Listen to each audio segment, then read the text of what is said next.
Buenas noches, esto es Zona Franca y yo soy Daniel Pacheco.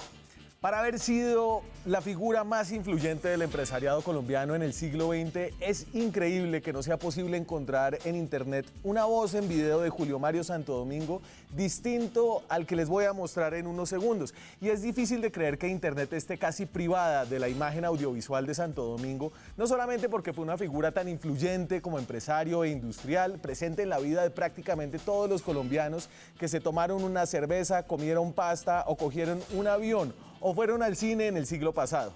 Es también muy paradójico si tenemos en cuenta que Julio Mario Santo Domingo también fue un empresario de medios, dueño de la que fue la principal cadena de radio, Caracol Radio, y luego de uno de los dos canales privados de televisión, Caracol Televisión.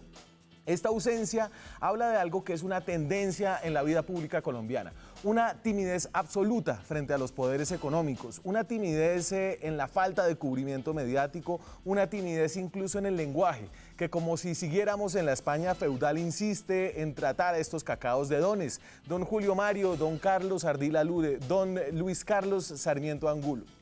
Entonces, para hacer un poco de ruido en medio de este silencio, un poco de democracia en torno a esta obsecuencia, para aportar algo de luz a una de las figuras más poderosas y más interesantes de la historia contemporánea de Colombia, hoy volvemos con nuestra serie de programas sobre los cacaos, sobre la cacaología colombiana. Programas que hablan tanto del mérito personal de extraordinarios personajes como de las características políticas, económicas y sociales que ayudan a entender la acumulación de estas enormes fortunas. Con ustedes, Julio Mario Santo Domingo. ¿Por qué los muchachos de Bogotá, doctor Julio Mario, tienen que venir a esta biblioteca? ¿Por qué los tenemos que traer aquí a leer? Porque si no, no se van para arriba. Y esta pregunta se la hicieron a Santo Domingo en medio de una transmisión en directo de Noticias Caracol. De lo contrario, me atrevo a pensar que no existiría registro alguno que el que vimos fue un acto de despiste o de valentía increíble del periodista que lo entrevistó y que por eso quedó registrado para la posteridad.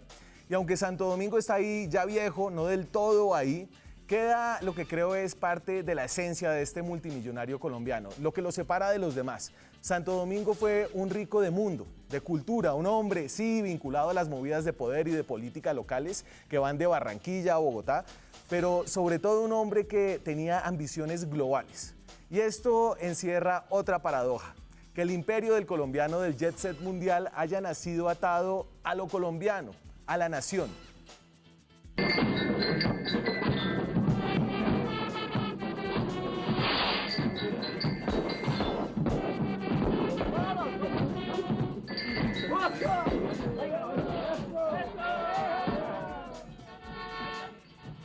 Donde hay un colombiano, siempre ha llegado un producto Bavaria. Y aunque la riqueza de Julio Mario Santo Domingo está atada a que sus productos llegaron a donde quiera que hubo un colombiano, ningún colombiano, ni siquiera los que acumularon más plata que él, llegaron en el mundo a donde llegó Julio Mario Santo Domingo y en donde dejó a su estirpe y a su apellido. Aquí arranca Zona Franca.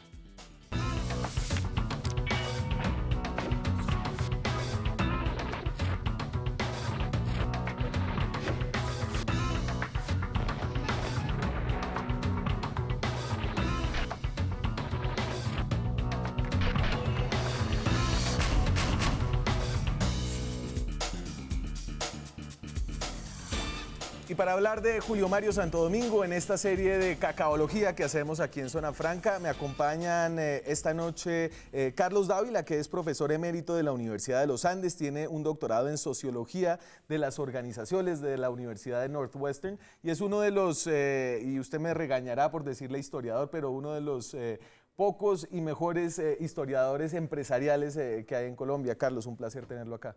Sí. Le agradezco mucho y le agradezco mucho que me haya graduado al fin de historiador.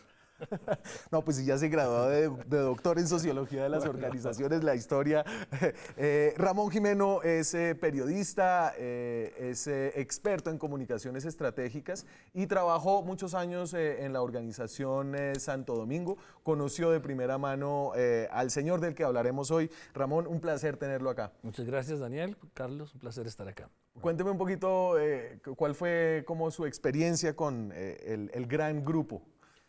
Muy positiva porque Julio Mario Santo Domingo tomó un pequeño grupo que había hecho su padre o un grupo de empresas que había hecho su padre y lo convirtió en un imperio global súper importante. Es unas transformaciones que reflejan su pensamiento estratégico y la ventaja de tener estudios y una visión universal. Viajó por Europa, viajó por Estados Unidos y proyectó todo su conocimiento en una organización empresarial que realmente tuvo pies en todos los sectores productivos del país, telefonía celular, medios de comunicación, cerveza, alimentos, lo que uno quiera, con una visión realmente importante. Entonces la experiencia fue muy buena, trabajar con ellos, trabajé en Caracol Televisión, en el Espectador, asesorando a Andrés Obregón cuando estuve presidente de Bavaria, en el diario El Espectador, o sea que conocí bastante digamos, desde ese punto de vista la organización. El viejo que viajó por el mundo, estudió también en el mundo, nunca se graduó de nada, ¿no? Que es una de las cosas interesantes. Pero usted hablaba un poco de lo que dejó y si quiere empezamos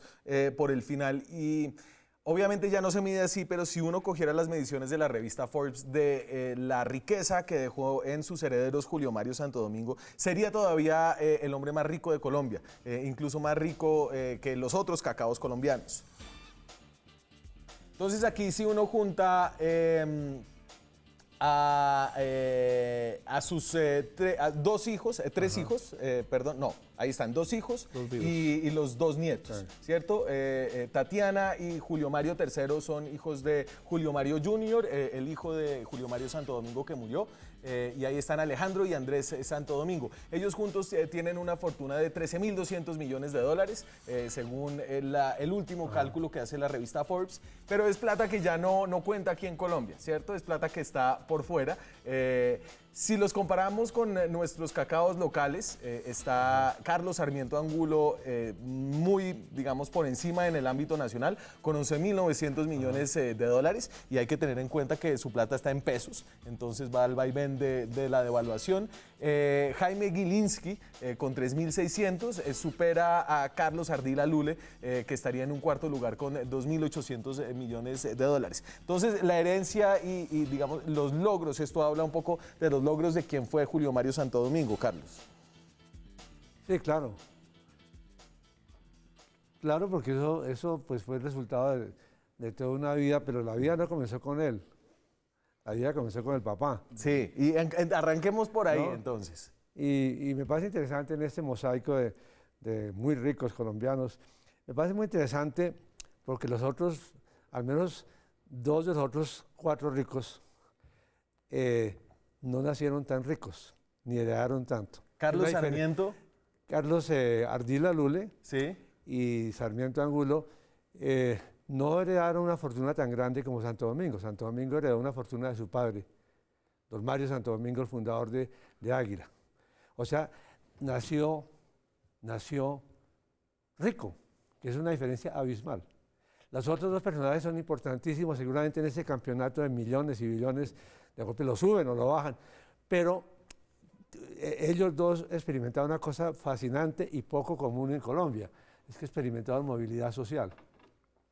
Claro, y en ese sentido, Julio Mario Santo Domingo no fue como dicen los ingleses, un self-made man, un hombre hecho a pulso. Cosechó lo que, es decir, no le estoy quitando los méritos, ¿no?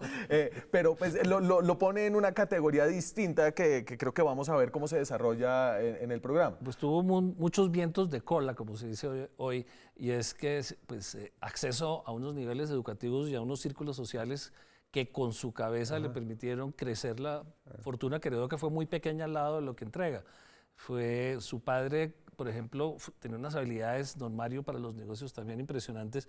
Compró la cervecería de Barranquilla cuando estaba la crisis de los años 30 a un precio muy bajo, pero la organizó y la proyectó. Y después Julio Mario, con sus estudios del mundo más que académicos y con su visión muy liberal, que es una característica también muy particular de un empresario colombiano. Los empresarios colombianos creen que tienen que ser conservadores y ultragodos y fachos. Julio Mario Santo Domingo era una persona liberal completamente, apoyó a los candidatos liberales. Primo de Alfonso López Pumarejo. Claro, era Pumarejo. Su madre era del Cesar. Su madre nació en el Cesar y era una familia también bastante rica en esa época del Cesar.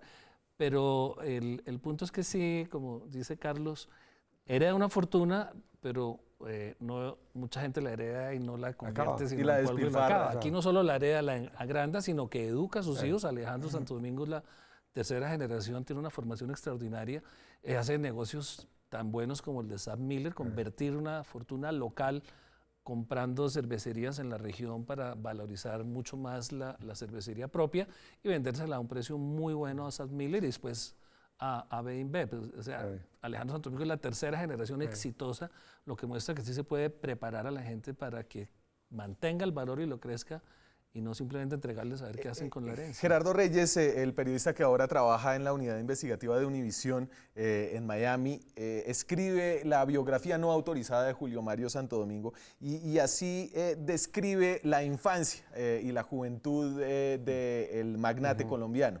Y aquí entonces uno se da un poco cuenta de cómo creció este joven Santo Domingo, de un estudiante que había terminado el bachillerato a la fuerza, que asistía a clase en vestido de fiesta y que pensaba que la carrera que estudiaba era una antesala a la vagancia profesional.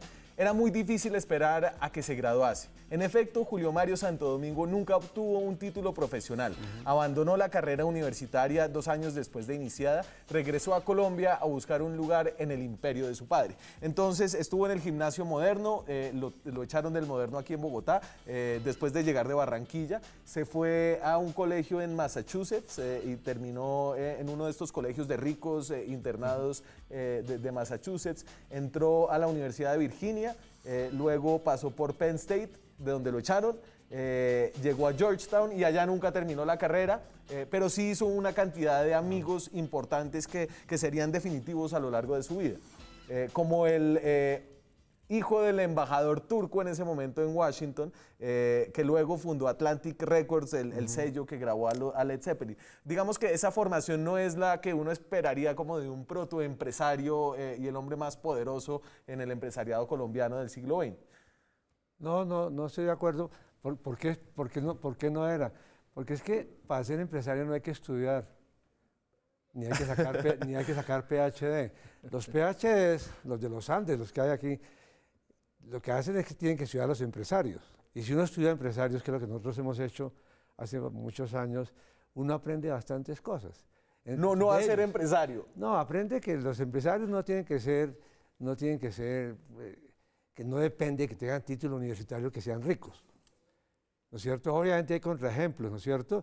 Y lo que usted dice es muy cierto sobre Santo Domingo, pero usted puede ver por el contrario, en estos 4 campeones y subcampeones de la riqueza colombiana, que el vicecampeón, Carlos Sarmiento. No, Luis Carlos Sarmiento, por el contrario, fue un estudiante juiciosísimo de ingeniería civil, Sí. un pilo. Y fue tan pilo que por eso, en lugar de regalarle a otras universidades las cosas, le regaló a su universidad. Y no a la universidad en conjunto, sino a la ingeniería civil. Gran edificio. Y ingeniería civil era una carrera muy difícil. Que en eso yo creo que lo importante es que no se puede generalizar. Y para hacer plata, para ser rico, yo creo que influyen varias cosas, en líneas muy generales. Primero, influye, yo creo, digamos, el perfil socioeconómico de uno, en dónde uno nació, en dónde se educó, en dónde creció, ¿no es cierto? Segundo, obviamente, influye el momento, el contexto del país donde uno estaba, en varios momentos de su vida, no es una cosa de un instante, ¿cierto? Pero influye mucho, digamos, una cosa que se llama el comportamiento empresarial, bueno o malo, ¿sí? Y ese comportamiento empresarial no se aprende yendo a las universidades donde nosotros trabajamos bien o mal. Se aprende un poco en la vida. En la vida. Por eso, fíjense una cosa muy interesante de hablar de esto. Hoy en día está de moda, y yo creo que por ahí dentro de 3 años habrá pasado de moda, afortunadamente, ser emprendedor. ¿Quién hoy en día no dice que es emprendedor? ¿Qué universidad no le pone el titulito de formar emprendedores? Y lo interesante, y qué Cámara de Comercio, programas, gobiernos, todas esas cosas, no dicen que están formando emprendedores. Está en el eslogan del presidente electo: legalidad, emprendimiento e igualdad. Yo no me he leído esos eslogans. Equidad. No me interesan mucho de esos eslogans, pero digo porque tengo una mirada de largo plazo. Lo que quiero decir es esto.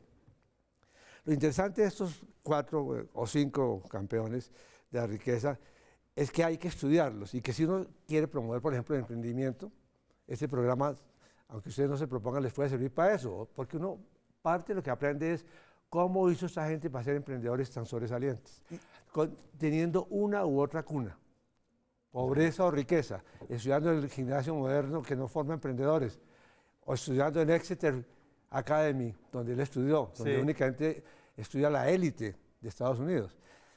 Entonces, uno puede aprender de estas conversaciones sobre estos empresarios, yo creo, muchas cosas. Me parece que es lo importante. Y en ese caso la plata sí llamó la plata. Plata llama plata, un poquito. Y usted decía, y pone la foto de la cueva, pues que no es de la cueva, está con Álvaro Cepeda Zamudio, que es uno de los integrantes de la cueva, como para hablar un poco de este perfil liberal y también llevado a las artes liberales, a los comportamientos liberales. Sí. Un hombre de dos esposas, de mucha fiesta, era Julio Mario Santo Domingo, de Playboy. buen vestir. Playboy, muy importante decirlo también porque pues fue un playboy, le gustaba andar con mujeres muy bellas y salir con muchas mujeres antes de sus matrimonios, por supuesto. Y después es una dicen también, característica pero pues, también, después tal vez le gustaba escribir, escribió, Claro. tiene unos cuentos, se volvió un gran amigo de García Márquez, no solo por estar en la cueva, sino porque le gustaba cultivar las artes, le gustaba el cine, hay detalles, él era muy humilde en general, o muy tímido. Pero, por ejemplo, la estrategia del Caracol se acabó gracias a un aporte que hizo él en un momento muy crítico que Sergio Cabrera no tenía la plata para acabar la película, no había cómo acabarla, y Julio Mario Santo Domingo Gabo le dijo, ¿por qué no ayuda a estos muchachos que tienen una película muy interesante? La vio, le encantó y puso una plata, no mucha, pero suficiente para acabarla. Ese era Julio Mario Santo Domingo el desconocido. El regalo de la biblioteca a Julio Mario Santo Domingo es un regalo extraordinario para Bogotá. Eso se debe a que le gustaba la literatura, el arte, el cine y promover a sus amigos y sus grandes amigos en Nueva York también eran grandes intelectuales, no solo Kissinger, sino Oscar de la escritores. Renta. Sí, pero también los mejores El Turco. ensayistas muy respetables. Y entonces hablemos ahora un poco de cómo la plata llamó a la plata y de cómo la cervecería Águila que él empieza a manejar. No es la plata que llama la plata, es el talento que tiene un empresario para buscar caminos para hacer plata. Y entonces aquí hay como No es automático. un esquema muy discutido de cómo Bavaria fue comprando cervecerías a lo largo de Colombia, comprando participaciones accionarias. En Colombia, a mí no me tocó eso, había muchas cervecerías, no había solo una cervecería como hay ahora, que es solo Bavaria, es básicamente un monopolio que ha tenido el país por más de 70 años, 50 años, y había varias, que fueron, dame la de Bavaria, Andina, y entonces todas estas eran marcas que se paraban solas. Pilsen, La Pola, Águila, Nevada, Ancla, Póker, Costeña, Club Colombia, Andina, Clausen, que se volvieron las marcas que hoy conocemos que hacen parte de la gran familia Bavaria. Y Julio Mario Santo Domingo empezó un proceso de compra accionaria silencioso hasta convertirse en un monopolio de la cerveza en el país. Sí, claro. Pero fíjese una cosa interesante. Insisto, lo chévere entonces, lo valioso que es que la gente vea estos programas y en lugar de leer tanta bobería sobre cómo ser emprendedor y las 5 pastillas, los 4 pasos para ser exitoso, que a la gente le encanta leer esas cosas tan bobas. En lugar de eso, yo creo, créanme, que pueden aprender más de esas conversaciones sobre uno y otros empresarios que ustedes promueven, porque aprende uno de ellos, ¿no es cierto?, para ver en qué se equivocaban y en qué no. Pero volviendo a su punto, yo diría una cosa, ese ejemplo que estás dando de las fusiones, adquisiciones, lo que pasa es esto, como el tipo José Santo Domingo tenía no una visión parroquial colombiana boba y cerrada. El tipo se adelantó a los tiempos porque es que era diferente vivir en Economía Bogotá, escala. ¿no es cierto?, que la carrera séptima tenía 5 metros de ancho, era la vía más importante. Era un poquito diferente nacer aquí en Bogotá o ir al gimnasio moderno, ¿no?, con los hijos de la élite bogotana muy conservadora, muy atrasada. Era diferente eso de haber nacido en Barranquilla, claro, que es un puerto, que es más abierto que Bogotá, pero haber vivido en Nueva York y haber visto el mundo, pero más que la cosa social, que a todo el mundo le encanta vivir, y a la cosa empresarial es esta. Lo que hizo Santo Domingo fue que fue un adelantado, un avanzado. No únicamente lo que tú estás mencionando, o sea, las adquisiciones, las tomas amigables o violentas. Sí. No, eso fue un avanzado en la globalización. Fue un tipo globalizado desde que nació. Una diferencia brutal. O sea, aquel dicho del presidente López Miquelsen, de que Colombia es el Tíbet de América Latina, tenía una excepción, que era Santo Domingo. Eso lo dijo López en el 75. Ya en el 75, Santo Domingo, Julio Mario, cuyo papá, el viejo, murió en el 73, ya era un tipo globalizado, ya sabía no únicamente la cosa social, que tanto se habla, sino la cosa empresarial. Sí. Ya sabía que lo que tú estás mencionando, fusiones, adquisiciones, economía de escala, tomas hostiles, integración vertical, integración horizontal, todas esas cosas que se dan en la Facultad de Administración, no se las inventó Santo Domingo. Monopolios. Sí, obvio. Monopolios y subsidios del Estado. Obvio. Pero fíjate, eso no es una creación, digamos, de una mente maléfica. No. Lo que pasó fue que él llegó a eso los años 69 con la toma de Bavaria. Y los colombianos, o 69, 70, los colombianos, el mundo el empresariado colombiano llegó a eso en el año 91, 21 años después, cuando el gobierno de Gaviria, créanme. Me tengo que ir a la pausa, ya regresamos con el momento, y esto es tal vez en los 70s, 80s, de expansión del Grupo Santo Domingo, donde llegó a estar en la cotidianidad de todos los colombianos. Ya volvemos. ¿En serio?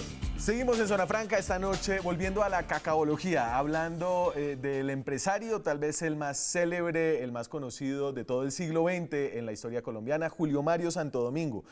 Julio Mario Santo Domingo y el Grupo Santo Domingo se consolida luego de que Bavaria toma el control de todas las cervecerías del país y empieza un proceso de expansión que así lo describe Gerardo Reyes en su libro Biografía no autorizada. Y aquí dice: Avianca, Sam, Caracol, Sofasa, Cervezas Bavaria, Águila, Ponimalta, Cromos, Aluminio Reynolds, Conalvidrios, Colseguros, Finca Vikingos, Banco de Santander, Coviandes, Pastas La Muñeca y Petroquímicas del Atlántico son marcas registradas en la memoria colectiva del país que tienen o han tenido el sello de propiedad de los Santo Domingo. Por ello, cuando un ciudadano de a pie se detiene en una esquina de cualquier ciudad de Colombia, seguramente encontrará alguna manifestación actual o reminiscente de ese imperio. Y solamente les pongo aquí las marcas para la expansión, para que se sigan descrestando de lo que fue alguna vez el grupo empresarial más grande que tenía Colombia. Y ahí está, los medios de comunicación. Ese es el logo nuevo de Caracol, pero Caracol Radio era del Grupo Santo Domingo, Celumóvil, Orbitel, TV Cable, claro, TV Cable. Avianca, El Espectador, claro, falta El Espectador, la revista Cromos, Aluminio Reynolds, Shock. y entonces, Avianca. Esto es un proceso ¿qué está pasando en el país en este momento? No hay apertura, hay unas fronteras que están resguardadas para el capital nacional y hay un crecimiento no solamente del Grupo Santo Domingo, ¿no? Paralelamente el Grupo Ardila Lule también está creciendo, el sindicato antioqueño se está consolidando. Ramón, ¿qué está pasando en Colombia en este momento de expansión? Pues como Carlos dice, hay una visión que tiene Julio Mario Santo Domingo de crecimiento y de expansión muy tomada del modelo empresarial norteamericano, en donde sabe cómo hacer crecer las empresas. Entonces él tiene el músculo financiero que le da la liquidez de la cervecería, porque todo el día está vendiendo cervezas en Boyacá, en Santander. Colombia es un país muy consumidor de cerveza, en cash, en liquidez diaria. Entonces eso le da un gran músculo financiero, un excedente de caja, que no se lo gasta, no se lo bebe, sino que lo invierte en todas las empresas que él considera que puede hacer crecer y en los negocios de futuro. Entonces ve que viene la telefonía celular, compra la licencia y desarrolla el primer teléfono móvil de Colombia, pues con la competencia también de Ardila Lule.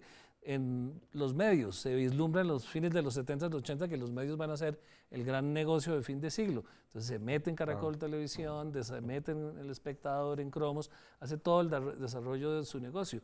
Lo mismo en la aviación. En la aviación finalmente la vendió en el 2000, 2003, pero la aviación también la salve, la echa adelante después de una pelea muy grande con Ardila Lule por ver quién la controlaba. Claro, ahí fueron socios, ¿no? Pero es expandirse, fueron socios en el tiempo. Y Carlos, y entonces esto habla también de un imperio empresarial del Grupo Santo Domingo, pero de una época en el empresariado colombiano. Sí, claro.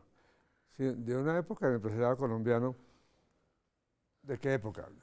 Yo diría que yo noto como grandes épocas, hablando en términos muy generales. en el empresariado colombiano, pero no únicamente el colombiano, sino latinoamericano, hay un momento crucial y es la nueva etapa de la globalización, que aquí nos llegó en el 90-91, ¿no es cierto? Aquí se llamó la apertura y toda esa cosa con el gobierno de Gaviria, pero eso no fue invento de Gaviria, ¿no? Ni el presidente de Perú, ni Argentina, eso es una ola, una nueva etapa de la globalización. Hasta ese momento, simplificando, el modelo económico colombiano entre el 1930 y 1990 fue un modelo que se llamó el modelo de desarrollo económico jalonado por el Estado. Se llamó el proteccionismo, ¿no es cierto? La sustitución de importaciones, todo ese asunto, que en términos sencillos condujo a un empresariado bastante buscador de rentas, buscador del amparo del Estado, poco competitivo, sin conciencia de qué quería ser un capitalista moderno, aunque fueran capitalistas, eran atrasados, generalizándose, el año 90. Santo Domingo iba más adelante de eso, por las razones que yo digo. Y es la nueva etapa del empresariado en la que estamos todavía, eso no ha pasado, y va más allá de los periodos presidenciales, obviamente. Empezó en el 90, es Colombia, ¿no? Un pobre país atrasado y toda esa cosa, entra a jugar cierto papel dentro de la segunda etapa de la globalización. Y para eso el modelo económico cambia, en resumen. Y el modelo económico es que Colombia, en lugar de ser un capitalismo liderado en parte por el Estado y con mucha protección y toda esa cosa, pasa a lo que es el capitalismo, que es la competencia, la innovación. Entre privados. Entre privados y un papel de Estado menor. Y entonces déjeme quedarme un poquito antes de que llegue la apertura. Y esta foto habla de la importancia de que el empresariado esté conectado al poder. Obviamente todavía es importante, pero antes lo era yo creo que mucho más. Ahí está en el centro Julio Mario Santo Domingo. En el extremo izquierdo está el expresidente López Miquelsen. A su lado está el expresidente Misael Pastrana. Todos presidentes. Al lado de Santo Domingo está el expresidente Belisario Betancur. Al lado de Betancur está una figura muy importante y a la que yo creo que hay que dedicarle todo un programa alguna vez, y es Augusto López Valencia, claro. Quien fue presidente del Grupo Santo Domingo por mucho tiempo. Y al final está el hombre que nunca pudo ser presidente de Colombia, pero que tiene como un estatus de expresidente, un expresidente moral, que es Álvaro Gómez Hurtado. ¿Usted quería meter ahí la mano con Augusto López? No con López, sino con el estilo gerencial, digamos así, de Santo Domingo, del que estamos hablando. Quiere decir que Santo Domingo, por todas esas razones, pues no tenía que vivir en Bogotá, obviamente. Vivía en Nueva York. Obvio, porque es mucho más importante, allá se mueve el poder y uno entiende más las cosas que aquí en la carrera séptima. Entonces, Santo Domingo, uno dice, pero ¿cómo manejaba sus negocios? Siempre tuvo un segundo. Y yo creo que no es el momento de hablar, pero fueron muy importantes. Carlos Cure, no, Augusto López. El primero fue el ministro Francisco Posada de la Peña, puro barranquillero. Después vino este señor que tú me muestras aquí, Augusto López. Pero Augusto López también fue una época, después vino Cure, después vino otros. A todos terminaban mal, todos salían en medio de rumores de malos manejos, de plata robadas. Pero el punto es este, el punto es que digamos, toda esa como la conspiración del poder. Yo creo que no lo lleva uno a entender nada. Créeme, con toda consideración. Claro, regaño asumido. El punto es este. El punto es este, que yo estoy hablando es cómo un tipo que vive en Nueva York maneja cervecerías que tienen que pelear con los camioneros de Cucunúa y Tunja. Sí. Pues porque él formó un gran grupo económico, que es una cosa fundamental, no una gran empresa, un gran grupo económico. Antes del otro grupo económico que fue el de este señor... ¿Ardila Lule? No. Sarmiento Angulo. No, el gran colombiano. ¿Cómo se llamaba? Miquelsen. Jaime Miquelsen. Bueno, primera cosa, él manejaba eso con un equipo gerencial. Por la cabeza del equipo gerencial aquí en la tierra, aquí en Colombia, lo que estoy diciendo es que siempre fue muy importante. Y que tú mencionas, pero a la gente se olvida, Pacho Posada de la Peña, Francisco Posada de la Peña, el padre de Eduardo Posada Carbó, el gran historiador. Sí. Él fue ministro, muy conservador, muy importante, barranquillero, pero hubo 4 o 5. Pero lo importante es esto, que es que tú Augusto López Valencia. Augusto López duró 20 años, creo que 20 años en ese papel. Augusto López tenía línea directa con Casa de Nariño. Con Santo Domingo. Cualquier empresario importante tiene línea directa con los presidentes por la relevancia que tiene el grupo empresarial para el país. Y en ese sentido también es muy importante para la gobernabilidad. Claro. En el caso de Samper, de la crisis del presidente Samper, el papel de Julio Mario Santo Domingo y de los cacaos todos, pero lo lideró él para respaldarlo y mantener la institucionalidad, fue fundamental. Fundamental. Fue fundamental también cuando en la disputa con Ardila Lule, Ardila decide meterse en cerveza para quitarle mercado a Bavaria y casi se quiebra. Y Julio Mario Santo Domingo, en vez de dejar que se quebrara, toma la decisión estratégica y a favor del país de comprar la cervecería que había hecho Ardila Lule, porque si no hubiera dejado sin empleo, endeudado al grupo, quebrado a todos los Todo por empleos, el se bien hubieran del perdido. país. No, por el bien de él también, pero Sí. digamos que la otra posibilidad que tenía era no No hacer hacerlo. nada. Claro. Y Y hay otro punto Sí. que es muy importante y es en el control del narcotráfico. De Julio Mario Santo Domingo nunca nadie lo puede acusar de haber recibido dineros para lavar plata, que compró los aviones con plata rara, que hizo financiación. Nunca. Siempre fue un tipo que se mantuvo en Colombia en las peores crisis del narcotráfico, que puso al general Rosso José Serrano en la junta directiva de presidente de Avianca para tener la garantía de que no le iban a infiltrar los aviones con cocaína, y luchó por Colombia en el exterior. Es un empresario que defendió a Colombia, nunca se fue del país, solo ya al final cuando decidió vender, y estuvo aquí permanente. Entonces tiene unos valores más allá que esas acusaciones de ser un imperio, de imponer su ley, de llamar al presidente. Pues claro, llama al presidente porque representaba el 4 o 5% del PIB del país. Y entonces, como para hablar de ese poder sobre la política que tenían en algún momento, pues el designado por Julio Mario Santo Domingo aquí en Colombia, en la tierra, como usted la llama, mientras él despachaba desde el cielo. En la tierra colombiana. Y entonces, esto es del diario del Tiempo del 19 de noviembre de 1992. Y habla, este titular es de Rudy Holmes, era el ministro de Hacienda del presidente César Gaviria. Sí. Y entonces dijo escandalosamente, lanzó una acusación que decía: me sostengo en que hay evasión de impuestos de parte de Bavaria. Y mire cómo lo registra el Tiempo, que es una maravilla. El ministro de Hacienda fue citado por 4 parlamentarios para que explicara la acusación que hizo a la empresa cervecera Bavaria de evasión de impuestos. Uno de los citantes es accionista de Bavaria. Su presidente, Augusto López, estaba en las barras. El debate fue anunciado por TV Cable anoche y fue transmitido por y por la cadena radial Caracol en directo. En ambas compañías, el Grupo Santo Domingo, dueño de Bavaria, es accionista. Y habla un poco, entonces Augusto López iba y se sentaba a las barras. Obviamente todos los congresistas a los que él financiaba y financiaba todas las campañas del Partido Liberal, sobre todo, estaban aterrados de ver a su mayor financiador allá y corrían al orden. Sí. No, 2 cosas. Una, yo creo que sobre esa anécdota interesante, la fecha, 19 de noviembre del 92, tienes que preguntarle a Rudy qué fue lo que pasó. Pero bueno, más allá de eso, lo importante Rudy, es que terminó en la Junta de Bavaria 10 años después. Bavaria, sí, ¿No? Lo importante más allá de Santo Domingo es que tú estás hablando de 2 cosas fundamentales, tengo yo. Uno es el poder económico, sobra decirlo, pero otro es la política. La política, el poder.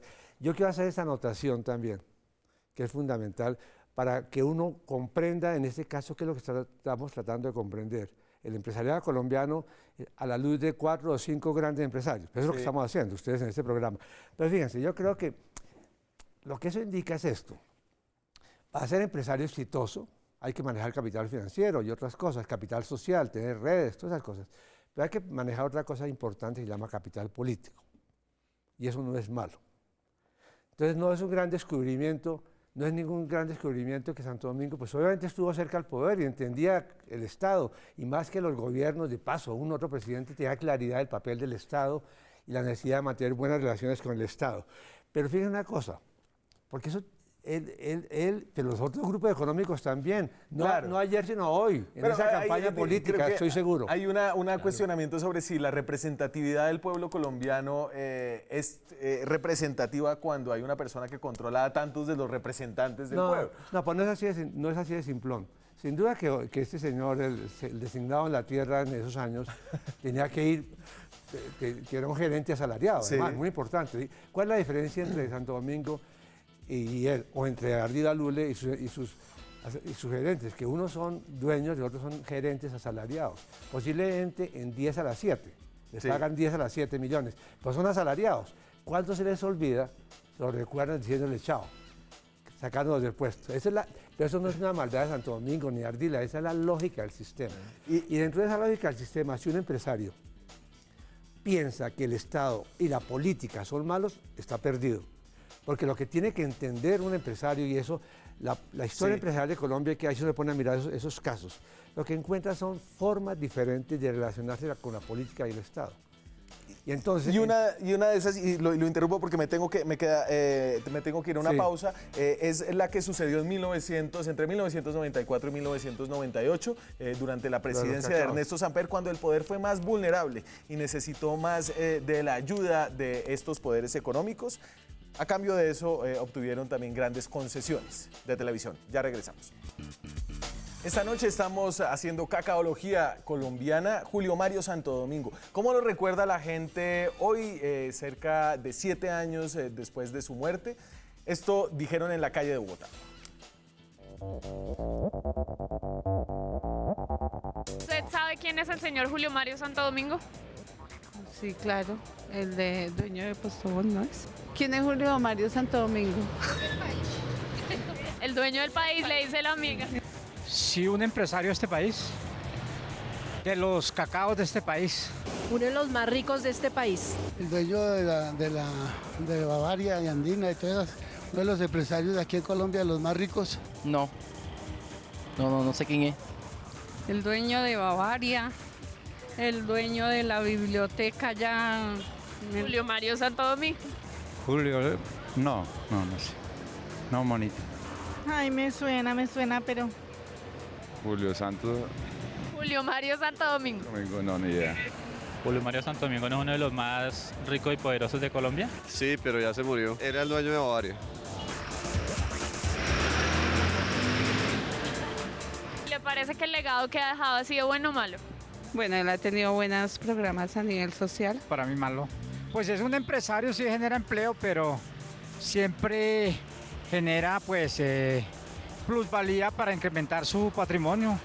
¿Él da trabajo? ¿Bajo qué condiciones? Ha hecho bueno y cosas buenas porque ha dado trabajo. Gracias a él, creo que él influyó mucho en la economía del país. Dejó el Teatro Julio Mario Santo Domingo. Hay muchas obras pues, él fue un filántropo, ¿no? También. Digo la verdad, no. Por supuesto. Llenarnos de gaseosa de azúcar.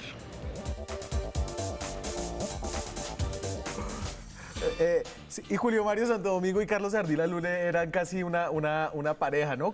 Los confunden todavía. Me voy a saltar un poquito para donde iba. Hablemos un poquito de la lucha que tuvieron y así describe, esta es una anécdota divertida que cuenta Gerardo Reyes en este libro. Y es de la tarde de toros en Bogotá en 1995. El matador era César Rincón, patrocinado por Bavaria, y brindaba el toro al director de Caracol Radio, Darío Arizmendi. El público responde al gesto con un chiflido que se va convirtiendo en un coro provocador, y en medio del chiflido va surgiendo una baraúnda en la que claramente se empieza a entender el nombre de la cerveza de la organización, Carlos Ardila Lule. Leona, Leona, Leona. Alguien del palco llama a Ardila Lule por celular y lo deja escuchar el coro con el nombre de su nuevo producto cervecero.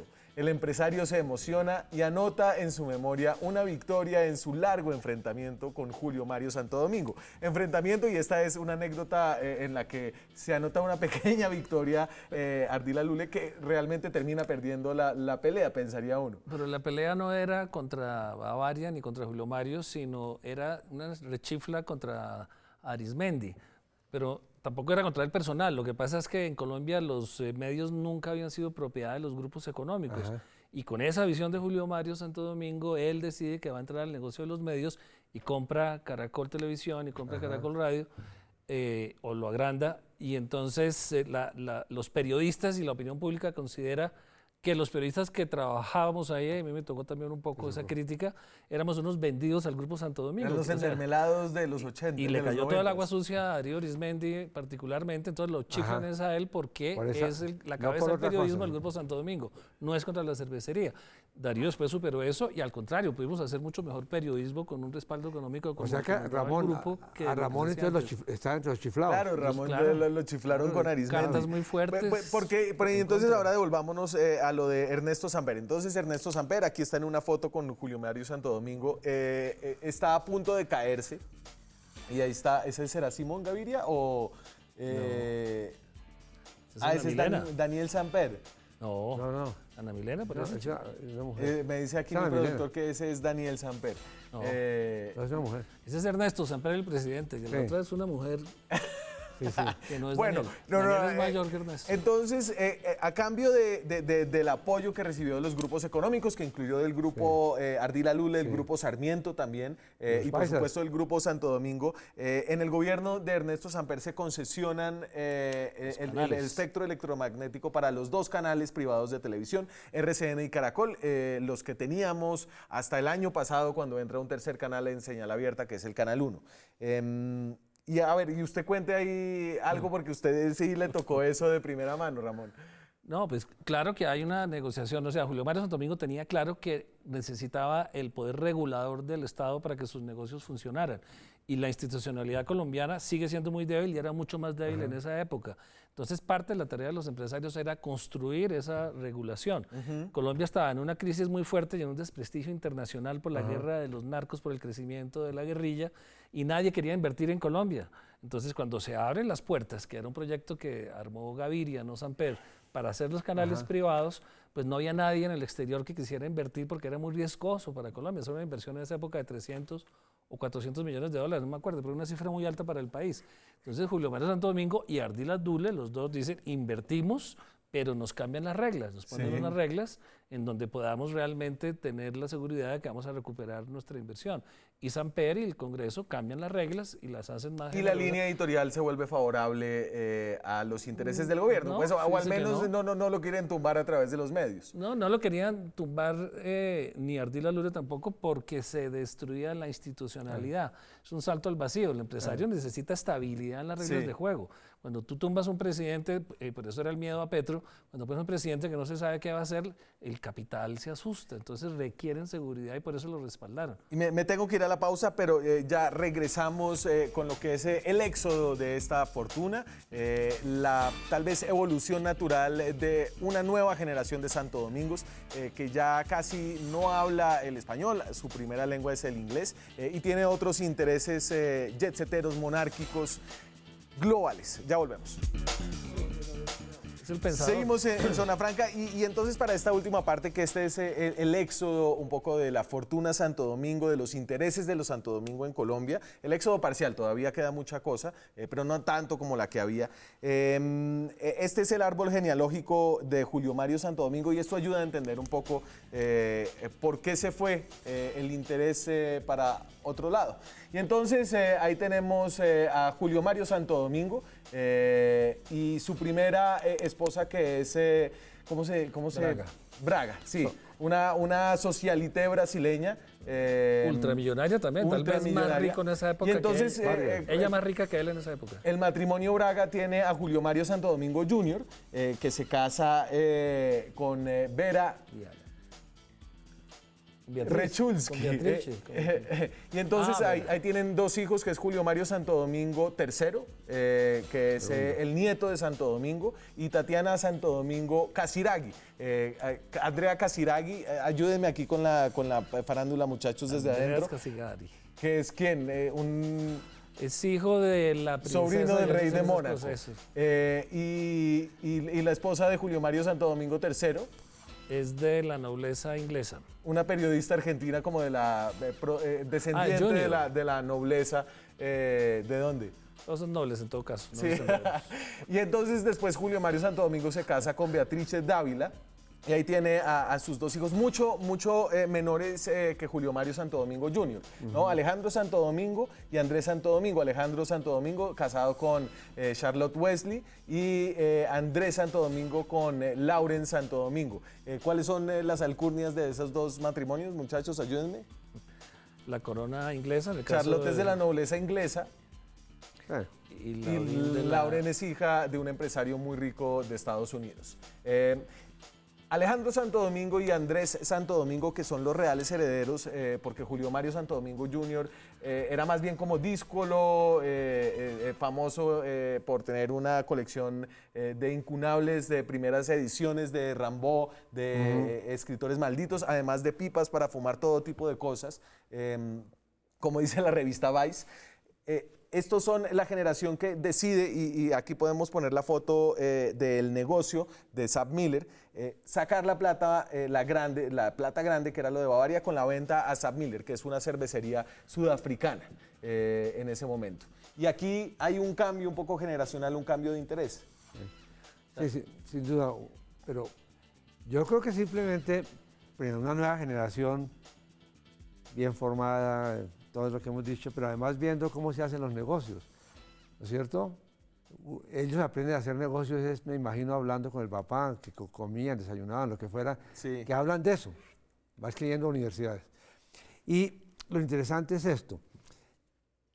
Yo creo que no es que haya empresarios buenos, digamos, que dejan el dinero en el país por el amor a la patria, y que hay unos malos que lo exportan. No, eso no es así de simplón.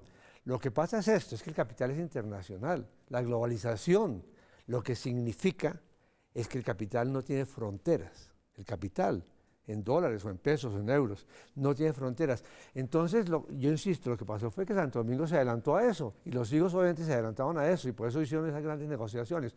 Pero los otros cacaos, tarde que temprano, entraron a la globalización. Pero yo veo a Carlos Julio Ardila muy feliz acá, y a los hijos de Sarmiento. Pues están acá, pero están globalizados porque tienen negocios, se han vuelto multilatinas. Sí. Ya no van hasta Bogotá y Chiquinquirá, sino van hasta un poquito más lejos. Tienen negocios en Centroamérica, tienen negocios en Chile, tienen negocios en Estados Unidos, han comprado están internacionalizándose. O sea que es una cosa interesante, no son condiciones, digamos, de unas cofradías o unos tipos que se reúnen a hacer cosas malas, sino son empresarios que entienden su papel en un mundo que es globalizado.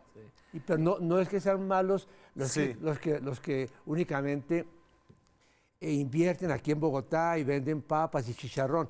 No, sino que cuando esa papa y chicharrón, que es bogotana o boyacense, se pueda exportar, los tipos se vuelven multimillonarios, y entonces tienen la posibilidad de hacer una fusión con una fábrica de papas de New Jersey. Ramón. Y lo hacen. Y lo hacen. Sí, y también pasa que siendo los hijos criados afuera, y claro, no tienen mucho interés en estar en Colombia, o no es su principal patria, buscan cómo proyectar el negocio globalmente. Claro. Y entonces se encuentran con el conocimiento que han adquirido de la cervecería, que es vinculándose a una cervecería mucho más grande que la de ellos, como logran esta globalización, que es una jugada genial. Entonces intercambian acciones y quedan con el 15% de un gran grupo económico, SABMiller, y casi que después SABMiller es a su vez adquirida por InBev, que es otro monstruo todavía más grande, y ahí conservan su participación altísima, por eso esa valorización de 13.000 millones de dólares de sus fortunas. Y fíjense una cosa, yo obviamente, esos no son negociaciones que se dan en la bolsa de Bogotá, en la calle 72 con carrera séptima, que ya no es tan chiquita como antes, pues sigue siendo parroquial. Esas negociaciones obviamente se dan en las bolsas importantes que quedan en Londres y en Nueva York, obvio. Y se me acabó el tiempo. Muchas gracias. Esta es una vida muy interesante. Yo les recomiendo realmente el libro de Gerardo Reyes, la biografía no autorizada. Yo no. Y usted no. Respeto. O sea, usted ya no le gustó. Es una autorización para, digamos, una biografía más de la vida banal, pero no de la empresarial, y es mucho más interesante. ¿Qué lee uno para conocer de Santo? Es que... No, yo diría una cosa. Infortunadamente, y no es únicamente el caso de Santo Domingo, se están muriendo los grandes empresarios del siglo XX, y no hay estudios académicos, no de empresas de publicidad, sino estudios académicos serios. Se murió Hernán Echavarría, tan importante como Santo Domingo, diferente. Nos quedamos sin que se hiciera un estudio académico serio. Se murió Santo Domingo, no hay un estudio académico sobre Santo Domingo. Se murieron otros empresarios. No vaya a matar a los pero hay dos que están muy cerca de que suceda, y esperamos tener algo más sobre ellos. Muchas gracias, señores, muchas gracias a ustedes. Nos vemos la próxima semana con más periodismo, con más debate, con más opinión. Chao.